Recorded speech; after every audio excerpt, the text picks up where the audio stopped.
California at the ASCAP Expo. And as you guys know, we've been listening to all sorts of really great music all day and talking to different artists. And today we have with us Stephanie Tom, and her band, her project name, whatever you want to call it, it's called The Crown. Just Crown. It's called Crown. Yeah. And anyways, I just heard some of your music. I was sort of blown away by it. I really love it's sort of a combination of electronica with a little bit of acoustic guitar with some ethereal vocals, trip hop as they call it in Europe. As they do. If you dig stuff like Portishead, you're gonna love Crown. Thank you. Anyways, tell us why you're here, or how you got here, or what brings you to the ASCAP Expo. Well, I was really incredibly honored to be invited down by the Women's International Music Network to be part of the She Rocks showcase tonight. As a songwriter, it's really special to be able to be involved in the sorts of events that revolve around like the art of writing, and for that to be coupled with empowering women within music, female writers, female songwriters who have something to say. It's just a really wonderful moment all around, so I'm so glad to be here. Yeah. So I detect a little bit of an accent. Yep. I know you probably get asked this all the time, but tell us a little bit about where you were and how you got to the U.S. Yeah. It's been a very interesting and beautiful road and journey. I'm from the northeast of Scotland. Mm-hmm. That's where I grew up.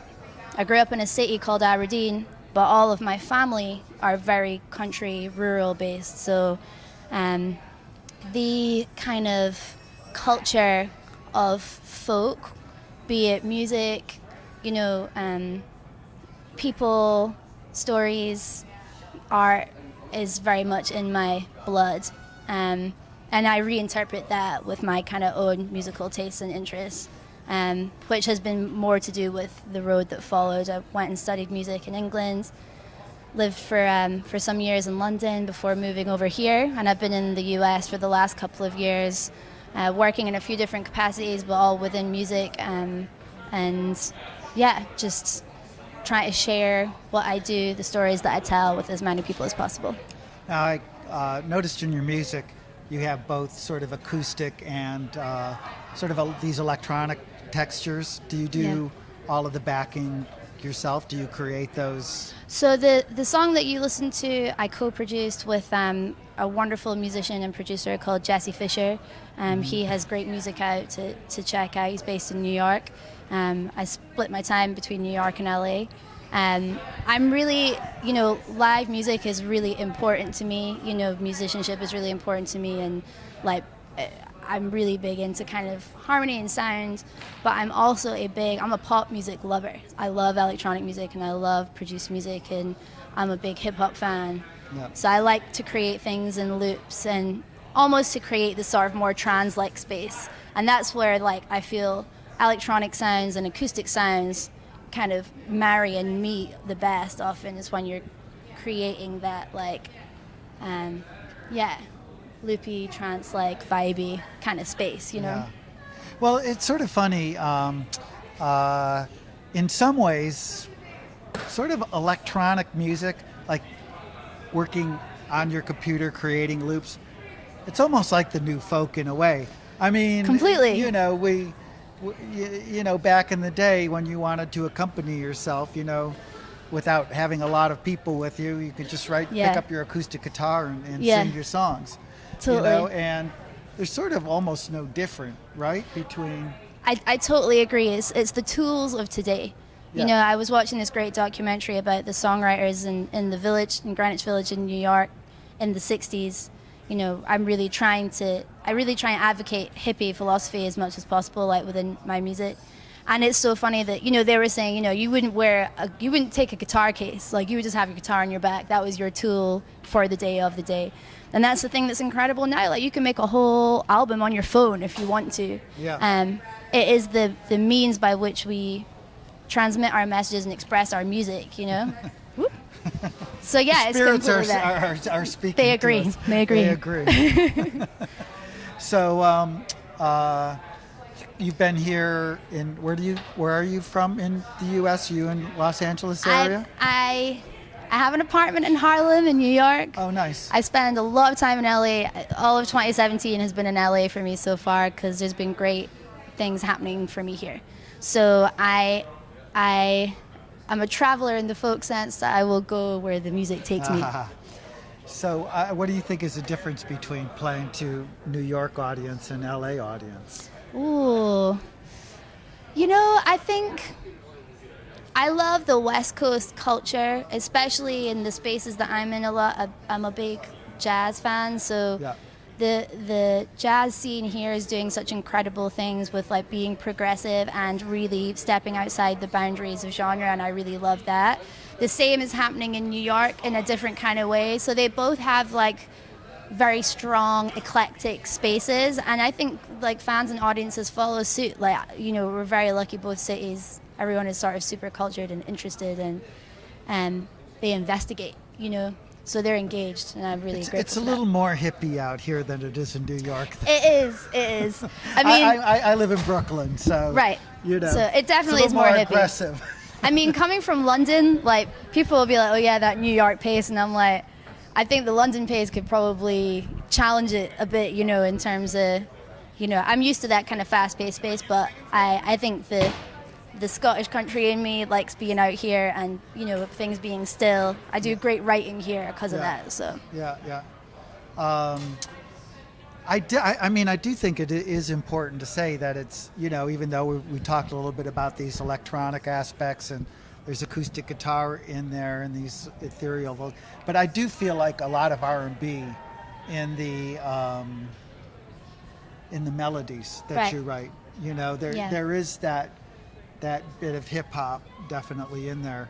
I mean, what artists, over the last 20 years have sort of inspired you in what you do? As a listener, I'm definitely a big fan of sort of contemporary soul, I guess, neo soul. Yeah. I'm very close with Layla Hathaway. We work together in a different capacity, and Erykah Badu, Jill Scott, especially women who have like used the platform that they have to express themselves truly as the women that they are. I think that's a way that R&B and hip hop, in terms of, I've been influenced more by those sounds in terms of what they say, because I have a different sound and I represent a different story. So where they have inspired me the most actually is their lyrical content, and in terms of taking the opportunity to use a beautiful kind of landscape of music to transmit an important message. And that's why I kind of call myself first and foremost as a lyricist. That's the part of the music process that I really connect with, and is what I do all the time, So tell me about the last song or the most recent song that you've written. What's the name and what's it about? The most recent song that I wrote, I'm actually performing tonight. Oh, nice. It is called Shit to Do. Nice. And it is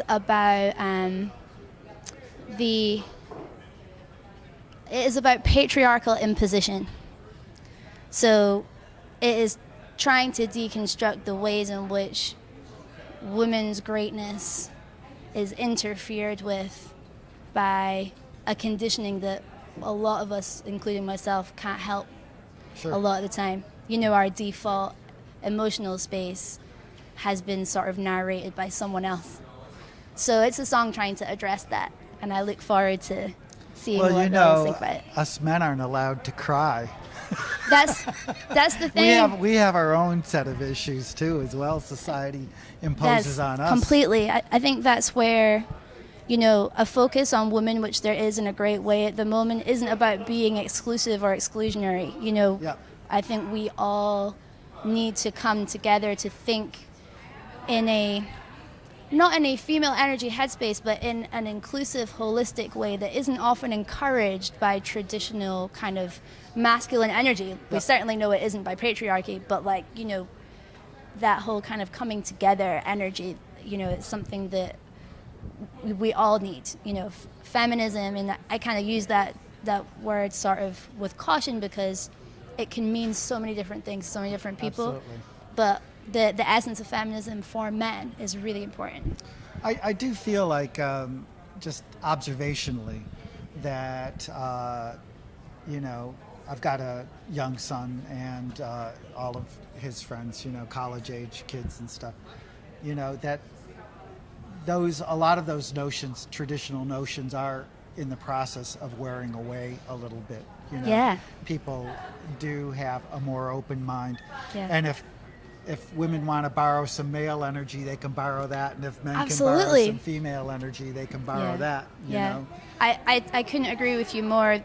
I think that the kind of teenage into early 20s like generation at this moment, especially of those in the privileged situation of being in big cities and being able to draw from the conversations that are happening in society right now, are doing a lot to strip away, especially kind of gender as a concept, was so fixed as I was growing up, and I feel like all of a sudden that has changed and shifted, Okay, well, it sounds like somebody else might be getting up there. I've really Indeed. enjoyed talking with you. Thank you so much.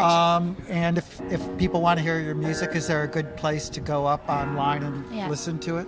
As I say, my artist name is Crown. You can find everything at sheiscrown, like crowninyourhead.com. I'm She Is Crown, Twitter, Instagram, Facebook, all of that. Okay. Come find me. Awesome. Great speaking to you, Steph. Thank you so much. Okay, Appreciate bye. it.